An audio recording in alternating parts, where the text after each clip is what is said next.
जय श्री राम प्रिय साथियों, पंकज कलखुड़िया चैनल में आप सभी दर्शकों का हार्दिक स्वागत है। साथियों, ब्लैक फंगस एक ऐसा नया फंगस, ऐसी नई बीमारी जो देश दुनिया के अंदर एक तबाही मचाने के लिए बेचैन बीमारी है, जिसकी अभी शुरुआत हुई है। क्यों ये बीमारी होती है, क्या इसका लेना देना ईएनटी के सेक्टर से है और क्या इस बीमारी के दूरगामी परिणाम होंगे? जब ये सारे सवाल मेरे मन में आज सुबह 4:45 बजे आए तो मैंने सीधे यहां पर एक प्रश्न कुंडली का निर्माण किया। उस प्रश्न कुंडली को देख करके मुझे काफी हैरानी हुई कि जो हमारा ईएनटी पोर्शन होता है, इसका जो लॉर्ड है बुध, वह भी राहु के साथ बैठा हुआ है द्वितीय भाव में। काल पुरुष की जो मेष लग्न की कुंडली बन रही थी उस समय, उसका द्वितीय भाव वृषभ राशि का था। उसमें 4 ग्रह ऑलरेडी बैठे थे और 5वीं ग्रह यानी कि केतु देव की उसमें दृष्टि थी। वो 4 ग्रह जो हैं, सूर्य देव, शुक्र देव, राहु देव और बुध देव, और उसमें 7वीं दृष्टि केतु देव की। साथियों, कभी भी ईएनटी भाव में आंखों का कारक जो होता है द्वितीय भाव होता है, जो दाहिनी आंख के लिए होता है, और द्वादश भाव जो कि बाएं आंख के लिए होता है। और द्वादश भाव में इस समय शनिदेव की तीसरी दृष्टि है। इस समय वर्तमान में जो हालिया स्थिति बनी, इसका जो अध्ययन किया, जो एस्ट्रोलॉजी सीखने वाले इच्छुक लोग हैं वो भी इस बात को समझें, सड़ी गली चीजों में कभी भी राहु देव का प्रभाव रहता है।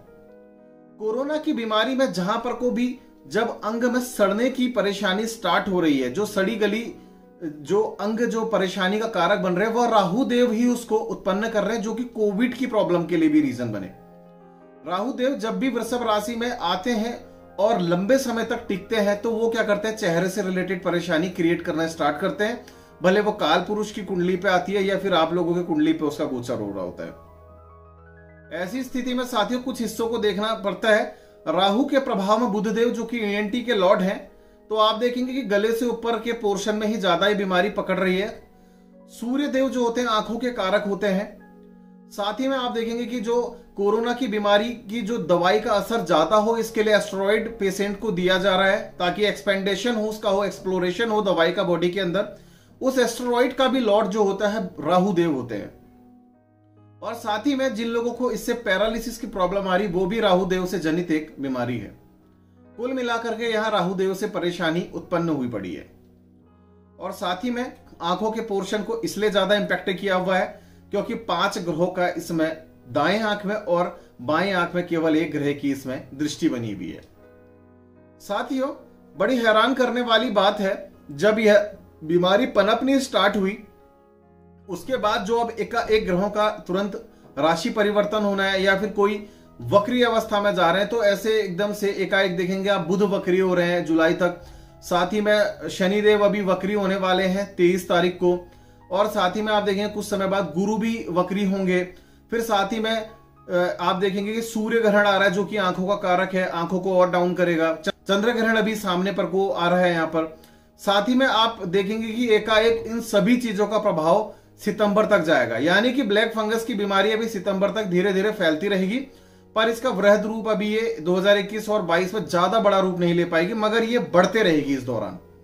इसको समय से अगर आप कंट्रोल कर लेंगे सितंबर तक, तो मुझे लगता है कि एक बड़ा रूप लेने से ये बीमारी बचेगी। अदरवाइज आगे क्या होना है इसमें कि ये कहीं कोरोना के साथ मिलकर के ब्लैक फंगस एक डबल म्यूटेंट वायरस होकर के लोगों को इतना परेशान ना करे कि शरीर में लोगों के जो हिस्से हैं वो सड़ने प्रारंभ हो। ऐसी परेशानी भी यहां पर को देखने को मिल सकती है। तो साथियों, मैं कहूंगा कि प्रिकॉशन रखनी चाहिए। साफ सफाई इसके लिए सबसे इंपॉर्टेंट चीज है। आपके जो पेशेंट है, जिन लोगों को ब्लैक फंगस की परेशानी आ रही, वो कौन लोग हैं उनको समझना पड़ेगा। जिन लोगों का द्वितीय भाव जो है बड़ा कमजोर चल रहा है अभी, यानी कि कोविड की परेशानी से ठीक उभरे हुए हैं, पर साथ ही में आप देखेंगे कि वहां राहु देव विराजमान है, या द्वितीय भाव के मालिक जो है राहु देव के प्रभाव में है, या राहु देव का सूर्य या चंद्रदेव या शनि देव के साथ किसी भी प्रकार से कनेक्शन बन रहा है। ऐसे लोगों को ही अभी तक ब्लैक फंगस के प्रॉब्लम में उलझते हुए देखा गया है। जो कि मेरे पास अभी स्टडी के लिए 12-15 केस जो यहां पर को निकले थे, उस केसेस के बारे में मैंने स्टडी करी, तो जानकारी देखने को यही मिली कि यही कारण इसका एक्चुअल रूप से बड़े रूप से निकल करके सामने आ रहा है।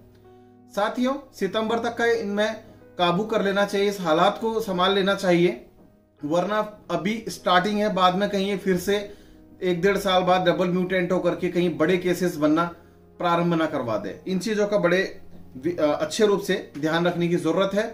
और साथ ही में मैं कहूंगा कि इन सारे लॉर्डों का एक लॉर्ड यानी कि भगवान शिव, उसकी जितनी ज्यादा आराधना करी जा सके करें। आपके घर में भी अगर कोई कोविड या फिर ब्लैक फंगस की परेशानी से अगर परेशान हो रहा है तो आपको एक छोटा सा उपाय दे रहा हूं।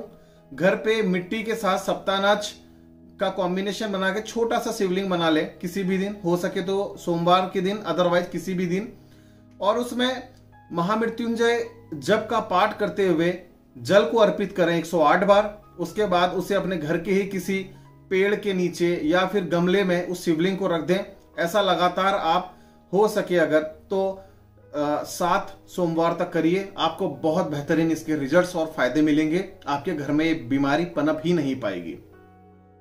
साथियों, आशा करूंगा कि हमारे द्वारा दी गई जो रोचक जानकारियां होती है आपको काफी बेनिफिट पहुंचाएगी, और उम्मीद करता हूं कि आप लोगों को हमारे जो वीडियोस बनते हैं काफी पसंद आते हैं।